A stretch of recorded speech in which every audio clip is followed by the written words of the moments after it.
Si vous êtes nouveau sur la chaîne, n'oubliez pas de vous abonner et d'activer la cloche de notification. On commence.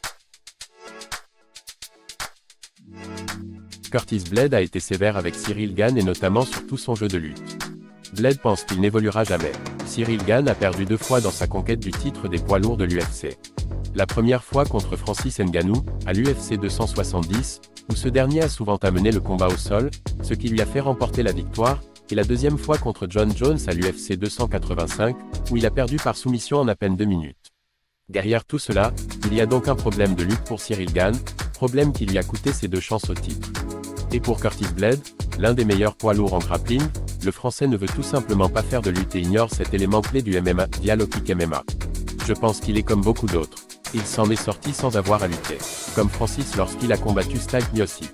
Il s'en est sorti sans avoir à apprendre à lutter. Il y a beaucoup de gars qui ont des lacunes dans leur jeu parce qu'ils ne se concentrent que sur un seul aspect du MMA.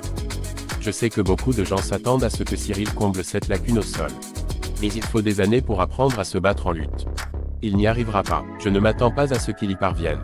Curtis Blaydes est particulièrement sévère avec Ciryl Gane, qui lui dans le même temps, a posté des photos sur son Twitter où justement, il s'entraîne au sol. Et vous, pensez-vous que Curtis Blaydes a raison quand il dit que Ciryl Gane ne sera jamais bon en lutte?